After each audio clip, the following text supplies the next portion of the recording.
Yaxın dostlardan biri, sən də yaxşı tanısan kimdir, indi də adını demirəm.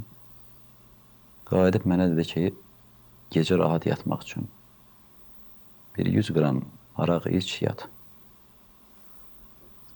Elədim. Həmin gecə 6 dəfə cəhd elədim ki, yatım. Məncə pivə yaxşı yatmağa. O ki, uşağıma bu qədər yaxın olma. O artıq mənim də məsələmə çevrilib. Nə baş verdiyini bilmək istəyirəm. Biraz sakitləşim. Nigar xanım, səbirli olun. İndi mən sənə deyərəm hər şey. Deməli, Teymur birinci dəfədir ki, düz deyir. Nəyi? Direktorun oğlu dedi ki, onun atası öz əcəli ilə ölüb.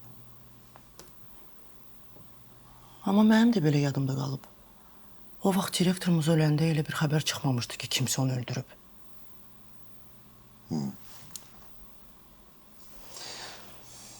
Amma indiyəcə məktubda yazılanlar düz çıxır da. Yox? Bəs əgər direktor öz əcəli ilə ölübsə, bəs onda niyə onun adı məktubda yazılır?